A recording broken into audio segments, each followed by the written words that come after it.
Alright, so I was just thinking about the last finals and how people think it's weak. So we just gonna rank the last five finals MVPs, and I want to know your opinion down below. But let's get YouTube. It's Nas, and we back with another video. Road to 300 subscribers, of course. We'll keep going every day. But I already did the intro. I did the intro earlier than I usually do. But starting off with number 5, we're gonna go with Jaylen Brown. And obviously, this finals wasn't really that special because obviously we all knew or hoped, not even hoped, even the people going against the Celtics, we all knew that this was basically a foregone conclusion that they probably were going to win the finals. And Jaylen Brown came away with this award, and he deserved it, in my opinion. Jason Tatum tried to turn it on the last 2 games, but Jaylen Brown was just consistent in the finals. But in this season, Jaylen Brown was one of his most consistent seasons. It wasn't better than his 22-23 season, but in the 23-24 season, Jaylen Brown averaged 23 points per game, 5.5 rebounds, and 3.5 assists, and he was also the conference finals MVP, if I'm not mistaken, too. But in the NBA Finals, Jaylen Brown averaged 20.8 points per game, 5.5 rebounds, and 5 assists, while guarding Luka Doncic in the finals, which is no easy task to guard Luka in general. And Jaylen Brown managed to take him out the game, even though Luka was half hurt. But Jaylen Brown did his thing, and you can't underrate that. You can't underrate that at all. But at number 4, we're gonna go with Nikola Jokic's season, and not a lot of people is gonna agree with me, but there's better seasons. But Nikola Jokic in his championship run, he averaged 24.5 points per game, 11.5 rebounds, and basically 10 assists, which is basically a triple-double, and to be ranked number 4, obviously. But I just feel like in that season, or that finals, they played a weak Miami Heat team compared to that Nuggets team, and just like the Celtics, we knew that this was a foregone conclusion.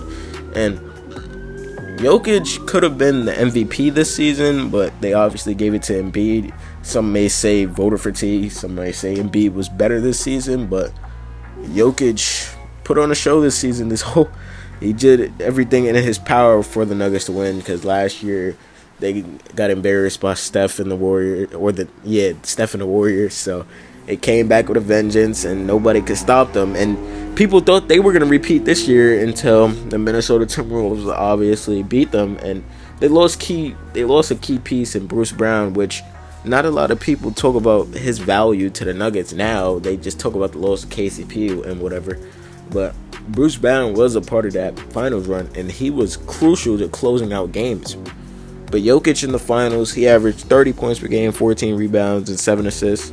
And they won in 5 games. And Bam couldn't stop Jokic. Bam, he was doing whatever he wanted. And with Jamal Murray helping him out, they both dropped 30 in the finals. I'm pretty sure if it was 40. I'm not sure, but Jokic run in the finals can't be topped. But at number 3, we're going to go with Kawhi Leonard's 2019 season. In 2019, Kawhi Leonard averaged 26.5 points per game, 7 rebounds, and 3 assists. I rated this higher than Jokic's season because all of the doubters that was on Kawhi's back this season, because remember, this was the season he was traded from the San Antonio Spurs to Toronto. It was like a 1-season rental, and we all knew that Leonard was gonna leave in the offseason, and he ended up winning a ring with that team. And we look back, we noticed that Raptors team was set up for success for the next 3 or 4 years, and it was Kawhi Leonard's worst mistake leaving that team, because that was Siakam developing into an all-star the very next season, Fred VanVleet being a good piece, and still having Kyle Lowry. They were a great team, but they played the Warriors, and some may say if Clay and Durant don't go down game 6, I believe they would. No, game 6. If KD and Clay don't go out game 6, the Warriors close out that game and they win in Toronto, because they come back down 3-1. But that didn't happen. Obviously, Clay and KD got injured, and Kawhi closed it out. Kawhi averaged 28.5 points per game, basically 10 rebounds a game and 4 assists per game. And he carried the Raptors for that one season. And if you want to say he's the best player to ever play for that franchise, I don't mean career-wise, because obviously you're going to give that to Kyle Lowry because of his longevity and how much the city loves him. But Kawhi put on a show in Toronto that season. Don't get it twisted. LeBron averaged 25 points per game, 7.5 rebounds, and basically 10 assists, actually. And this was the season LeBron was playing point guard this season. He was getting his teammates involved and scoring where he wanted to, but he obviously took over in the finals. He stopped all the passive shit. He was still passing to his teammates, don't get me wrong, because he had to play the point guard position. But when it was time for the game, he ended it, and that's what the King did. But people, I'm pretty sure y'all probably don't remember, but when LeBron passed out of that shot to Danny Green, he got a lot of criticism for that, because they wanted LeBron to close out that game. But LeBron was getting double teamed, triple teamed at that moment, and LeBron made the correct pass. That, you know what I mean? But they went against the Miami Heat, and you could say that this was a foregone conclusion, like the other one, like the Denver Heat series and the Celtics Mavs series. That's probably why the finals ratings are down, because people are already knowing who's going to win the finals before it happens, because the NBA is not predicted. It's predictable now. You know what's going to happen in the finals once you get there.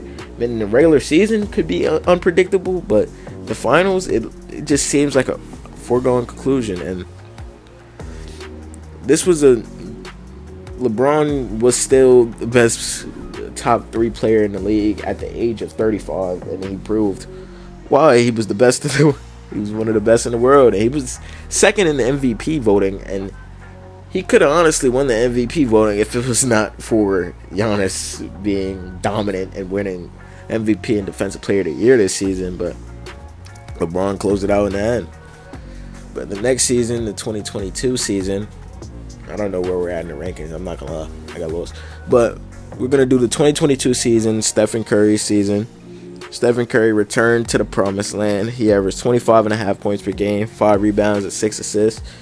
And I rate this so high because this season showed that Stephen Curry could win without Durant or without all the help that you really need. Because this season, Stephen Curry's only all-star was Draymond Green, and Draymond Green was all-star because of his defense. He averaged a triple single this season. But don't get me wrong, Draymond's contributions the Warriors needed badly, because we saw when he got hurt during the middle of the season, the Warriors went on a game slippage. But Stephen Curry just took over this finals. The Bulls had none to do to stop him. There's this commercial or some shit like that where they'd be like, Stephen Curry, owner of the Bulls and Celtics, whatever, but he did own them that series. And Stephen Curry averaged 31 points per game, 6 rebounds, and 5 assists. And he closed them out in Boston, and he won his 4th championship with his first Finals MVP. I might not be mistaken. He should have won one in 2015. We're not going to even get into that, but this ring showed that Durant was dumb as hell for leaving Curry, and Curry showed why he was one of the best players on the planet. After last year, them not even making the playoffs, losing to John Morant in the play-in, for Stephen Curry to come back and win his 4th ring, that's how I rank it. And number 1, obviously, I didn't cover it yet. We're gonna do 2021, and Giannis was unstoppable this season. I'm not gonna lie. But in the 2020-2021 season, Giannis followed up his 2 back-to-back MVP seasons with 28 points per game, 11 rings, and 11 rebounds and 6 assists.